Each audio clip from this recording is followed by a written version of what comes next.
planned from the beginning. She denied being interested in the royal family, which she totally was. I know someone who knows the ex-husband who said she had a vision board with Prince Harry on it. Has now revealed that that information came direct from Meghan's ex-husband, Trevor Engelson, via an intermediary. Trevor Engelson revealed shocking details of Meghan no one knew about. They called her the Duchess of Dignity, but whispers called her something else. Trevor Engelson has revealed details about Meghan Markle that few people ever knew. To the world, she was the Duchess of Sussex, the epitome of grace and dignity. But behind closed doors, whispers painted a different picture. Meghan wasn't only an actress, a humanitarian, or a royal bride. Insiders describe her as a woman who navigated multiple lives at once, and one of those lives nearly caught up with her during a night in Toronto in 2016. A night so shrouded in secrecy that fans online still debate what could have happened and how it might have ended her royal journey before it even began. On a manhunt, not just for a famous Brit, not just for a British royal. At first glance, Meghan's relationship with Prince Harry appeared to be a modern fairy tale. Compassion, romance, a perfect media narrative. The palace made it look seamless. But Trevor Engelson, the Hollywood producer who had been her husband long before Windsor Castle ever crossed her mind, reportedly saw a different side of Meghan. Those closest to him have shared stories from their marriage. Glimpses of Meghan few outsiders ever witnessed, a side that thrived on secrecy, subtle control, and reinvention. And then came that Toronto night. What exactly happened? According to commentators and fan speculation, it wasn't about candlelit dinners or charming parties. It was about risk, discretion, and a reputation hanging by a thread. Fans who followed Meghan's Toronto years often point to her dual identity. On screen, she was Rachel Zane from Suits, but off screen, she was a regular at Soho House, a private club favored by industry insiders. Here, some suggest she perfected the art of managing two lives, the public face and the private one. Get enough of herself while she simultaneously plays the victim. My castle's too small. The queen is mean. Polished and controlled in public, yet in private, she knew how to orchestrate events, manage expectations, and keep people, including Prince Harry, captivated. This duality, insiders say, made her magnetic to Harry, but potentially dangerous to the royal institution. And if we rewind to her 2011 wedding in Jamaica to Trevor Engelson, the contrast becomes even clearer. Guests reportedly remembered not the vows, but Meghan rolling joints for friends. Some claim she rolled nearly 100. At the time, it was seen as quirky fun. But years later, those anecdotes took on new significance, hinting at her ability to shape not just an image, but entire social atmospheres. Absolutely fascinating for people like me and you who have followed the story for a long time. Obviously, we know that Meghan Markle did plan this, but what is new in terms of Megyn Kelly's revelation is that it is... Was it harmless, or a glimpse of a carefully honed skill? That question lingers, resurfacing as whispers of the Toronto night continue to circulate. If even a fraction of these whispers are true, it shifts the entire perception of Meghan's royal story. She didn't stumble into palace life. She may have meticulously built it while carrying a past some might have preferred to erase. The Toronto night revealed a contradiction. A woman who could be a fairy tale princess in the daytime and something else entirely in the shadows. Fans online claimed sightings of Meghan entering Soho House after midnight while Harry was in town. Some insisted this private space was where Meghan held influence, curating experiences and freedoms Harry couldn't have inside palace walls. The whispers even touched on Princess Eugenie, though no evidence linked her directly to any wrongdoing. Yet the mere suggestion that Harry's cousin could have been peripherally involved made fans take notice. Reddit threads and royal forums speculated, was Eugenie's proximity part of why she remained one of Meghan's only reliable allies inside the royal family? Toronto may have left not just secrets, but lasting connections. Trevor Engelson, through intermediaries, has hinted at the complexity of that period. The existence of what insiders have described as a mood board for Prince Harry, a network of people and places that Meghan navigated with care. Sources even suggested that something went wrong that night. Not a scandal, not an arrest, but a brush with exposure so risky that palace aides might have moved mountains to suppress it. One Daily Mail commentator even described it as the closest Meghan came to losing everything before she officially had it. And yet there are no police records, no headlines, no paparazzi shots. Critics argue that this absence speaks volumes. When the press has hounded Harry for years, how could such a night vanish without a trace? It's always the things you don't see that matter, remarked a YouTube royal analyst. Entire nights disappearing in Toronto suggest quiet strings being pulled, whispers of palace-level intervention to erase the event from memory. Fans speculated that allies from Soho House or even palace insiders intervened to erase any evidence, and that very erasure became part of the drama. Comparisons were made to past scandals, like Sarah Ferguson in the 1990s, when the palace struggled to contain the fallout. Yet in Meghan's case, the absence of any record raised questions that persist to this day. Supporters of Meghan argue that the Toronto nightlife rumors were recycled gossip meant to tarnish her image. They point to her charity work, her humanitarian speeches, and her public persona as proof she would never risk everything for fleeting indulgence. But detractors countered with the wedding joint anecdote, contradictions in interviews, and stories of disappearing friends, building a narrative of someone constantly curating her world. Trevor Engelson, via an intermediary who has revealed this story, this existence of the mood board featuring Prince Harry. And let's just remember, I know, and it's like, when will Prince Harry wake up? How many warnings can you receive? I mean, we obviously know via Tom Bell. The debate divides not just fans, but the story itself. The Toronto whispers are sticky because they reveal the tension between what is shown and what is hidden. Fans question, when will Prince Harry realize the stakes? How many subtle signals could he have ignored? The whispers weren't just about Meghan, they were about him, the royal family, and the fragile image of a monarchy under scrutiny. One hint of scandal, and it could have engulfed more than just Meghan. To understand the Toronto whispers, you must return to Trevor Engelson, Meghan's first husband, perhaps the person who knew her best before the world did. Their 2011 Jamaica wedding could have been remembered as a tropical fairy tale. Instead, guests recall Meghan rolling joints for her friends, sometimes nearly 100. Initially, it was a playful story, but when viewed against the Toronto nightlife years later, it appears as early evidence of her ability to control social environments. She didn't just join events, she directed them. At Soho House, friends recall a Meghan who made nights flow seamlessly, satisfying desires without creating headlines. Trevor reportedly experienced this firsthand. Their marriage gave him insight into her skill for managing experiences and people, a skill that would later become crucial in her royal life.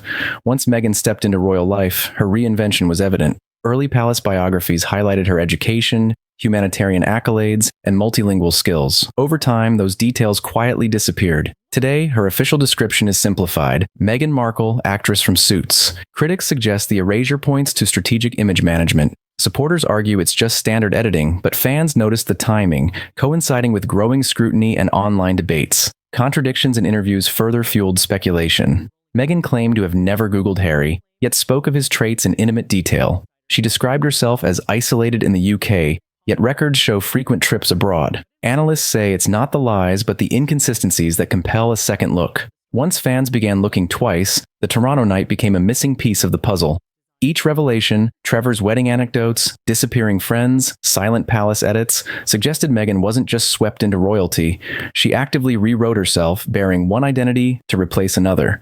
Toronto, critics argue, was the chapter she tried hardest to erase. And in 2016, those timelines almost collided. Reports suggest a night went sideways. Not a scandal, but a close call that, if photographed, could have altered history. Fans claimed palace aides were alerted immediately. Harry's reputation, already sensitive after the infamous Vegas photos, could not handle another spectacle. Meghan, on the brink of global recognition, had everything to lose. Princess Eugenie's rumored involvement, though unproven, could have escalated stakes to a near-institutional crisis. The silence that followed was near perfect. No police reports, no paparazzi, no tabloids. Critics argue this absence proves intervention. You can see he's very vulnerable, and you can see that he's yearning to get married. He told me that he really wanted children, but, the time hasn't come yet, but he really wants to be a father. In Toronto, nightlife rarely disappears. A former paparazzo said, "No photos, no noise usually means someone wanted it buried." Fans speculated influential allies from Soho House or palace insiders erased evidence, and the act of erasing became part of the narrative. Past scandals, like those involving Sarah Ferguson, showed the palace couldn't contain fallout. In Meghan's case, critics question, why was the record spotless? Meghan's contradictions fueled drama. Humanitarian by day, Hollywood connector by night, unflinching host in private. Harry, insiders say, was captivated by this duality. Not tamed, but managed, indulged safely. Their romance accelerated, culminating in the global stage of an engagement. The Toronto chapter, though buried, left shadows that fans and critics chase to this day. Those shadows are what make Meghan's story magnetic. Every public gesture, every polished speech is counterbalanced by whispers just outside the frame. It's not just the confirmed facts, but the missing pieces, the erasures, and edits that appear when questions arise. Critics see strategy, supporters see unfair scrutiny. This clash keeps her name trending years after stepping back from royalty. The fallout extends beyond Toronto. Trevor Engelson became a ghost in her public narrative. Friends disappeared, biographies quietly adjusted, and details removed. Fans see a pattern: build, erase, rebuild. Each reinvention made it harder to stitch together her past. Yet, in erasing, Meghan left questions that fuel every viral headline, forum debate, and YouTube deep dive. Fans liken Meghan's journey to Hollywood reinvention. Stars change names, appearances, and backstories. But Meghan brought that strategy into the most scrutinized institution in the world. Unlike Hollywood, where contradictions fade with time, the monarchy records every inconsistency. That collision of cultures, Hollywood reinvention versus royal permanence, is why minor rumors ignite global discussion. Financial stakes mirror the narrative. Brand deals with Netflix and Spotify rose and fell in direct relation to public trust in Meghan and Harry's story. When Spotify cut ties in 2023, critics cited a narrative mismatch. When Netflix extended its deal, supporters claimed enduring star power. Every contract, every deal became a reminder. Meghan's image is personal, public, and financial currency. So who is Meghan Markle? The humanitarian, the Hollywood climber, the strategist who learned to erase inconvenient truths, or all of the above? Toronto may never fully reveal the truth, but it doesn't need to. The tension between fairy tale and shadow, image and rumor, keeps her legend alive. The irony is clear: the more unanswered questions, the stronger the fascination. One buried night in Toronto fuels years of speculation. Fans chase the story relentlessly, searching for clues in whispers, edits, and anecdotes. And if history repeats itself, that chase may never end. Toronto remains a mirror of Meghan's dual lives, one polished for the world, one hidden from view. Trevor Engelson, Soho House nights, disappearing friends, silent palace interventions. Each detail contributes to the puzzle of a woman constantly reinventing herself. Fans argue, critics argue, and the story grows. Every rumor, every shadow, every unexplored night is magnified because the stakes weren't just personal, they were royal. Meghan's journey isn't merely a fairy tale. It's a calculated dance between image, influence, and control. And that's why even today, Whispers of Toronto are endlessly compelling. They hint at a past carefully curated, experiences orchestrated, and identities managed. A night that nearly rewrote history, leaving the world to wonder what truly happened behind closed doors. The Toronto night is a story we'll never fully confirm, yet it remains central to understanding Meghan Markle, a woman of contrasts capable of both charm and strategy, humanitarian work and Hollywood savvy, always aware of how her story was told and retold. And for fans chasing the narrative, one thing is clear: the legend of Meghan Markle, shaped by both the known and the hidden, continues to captivate, surprise, and enthrall. On their website, it says that they're all about compassion. They're compassionate people. They're also all about mental health and helping people with mental health. They've been very vocal about that recently, about the perils of online trolling and the effect it has on people's mental health. And yet here we are with Vanity Fair, the Hollywood Bible, the thing that Meghan was most thrilled about getting the cover of a few years ago when she got engaged to Harry, which went down very badly with the palace at the time, I can tell you.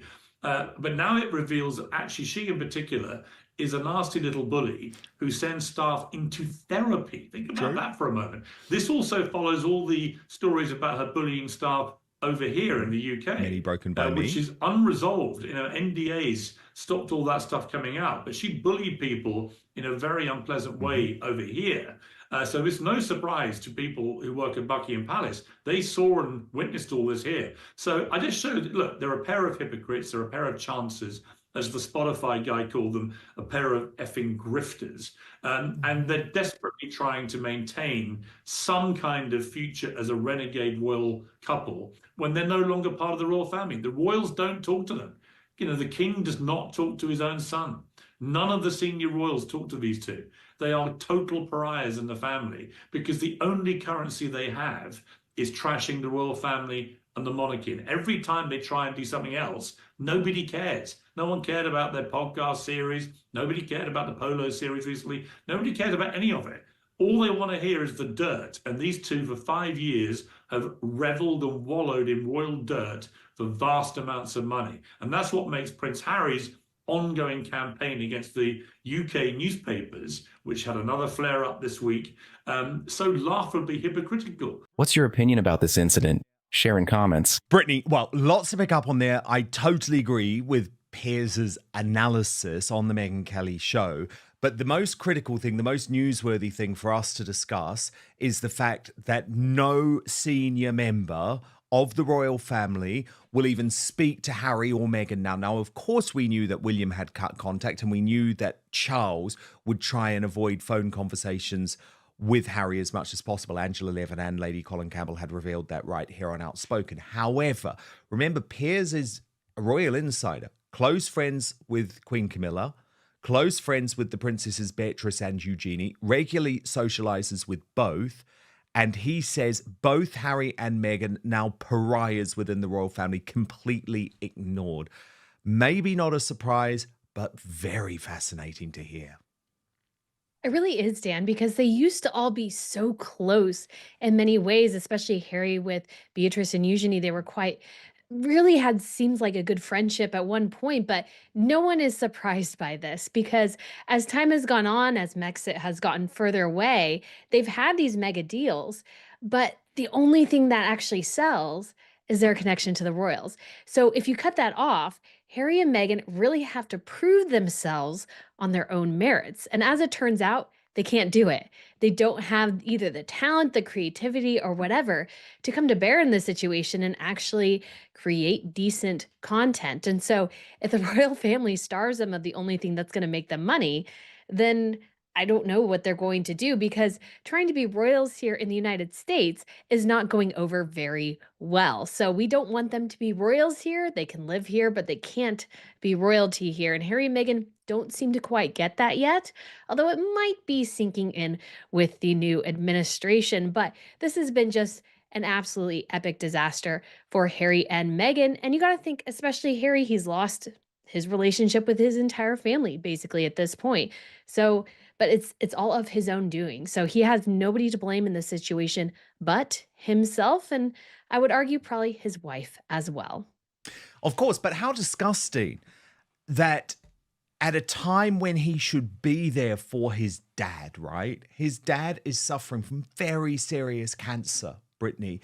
Again, all he does is create strife, to the fact that actually Camilla says to Charles, no, just have nothing to do with him because it's not going to be good for your health. Yeah, I mean, that is really the healthiest approach for him at this point. Harry Yep. has had multiple opportunities, I think, to try and make inroads to recognize the failure of his ways. But what I came across, I think it was in the Vanity Fair piece, although it might have been maybe a Daily Beast piece that kind of followed that, was talking about how Harry still doesn't really get it. He doesn't understand the damage that Spare did to his relationship with his family, that Netflix did, that Mexit did, that Oprah did to his family. He still doesn't quite get it. And because of that, he can't even recognize his own faults in the situation. And of course, that has been Harry and Meghan's entire brand, is to blame everybody else when trouble follows them and not recognizing that usually about 9/10 of the time, they are the cause of their own problems and issues. It all comes back to them. And I think it's horrific given Charles's cancer, obviously Catherine going through her whole cancer treatments as well, that they really could have used Harry. They really could have used Harry in that moment. And he, of course, chose selfishness and greed, I would argue, over duty and family. Shame on him. Absolutely shame on him, because that is the Agreed. moment that you need to be there for your family. Now, look, the truth bombs being spat by Piers Morgan and Meghan Kelly were not over there, though, because, of course, they had to deal with the whole issue of the Netflix TV series With Love, Meghan. Piers Morgan has just dropped what he calls a royal bombshell. According to him, King Charles has completely cut off communication with Prince Harry and Meghan Markle. No phone calls, no emails, no quiet back and forth through royal aides, absolutely nothing. In Piers' own words, the relationship is shattered. So what exactly does that mean? Why is it all unfolding now? And could this really be the breaking point for the royal family? Let's dig deeper. On his show, Piers Morgan stated that King Charles has no intention of speaking with either Harry or Meghan, neither in public nor in private. In his view, the bond between them has been torn apart. Now, it's no secret that Piers Morgan and Meghan Markle share one of the most infamous feuds in modern media. But setting that aside for a moment, this claim doesn't feel like an empty rant. It carries the weight of something more deliberate. possibly even a controlled leak from inside the palace walls. And when we look at recent events, the signs are there. Harry flew back for his father's coronation, but only for a single day, attending alone with Meghan absent from the celebrations entirely. Her absence spoke volumes, and his brief stay only added to the growing speculation. All of this raises the question, has the silence now become permanent? And if so, what does that mean for the monarchy's future?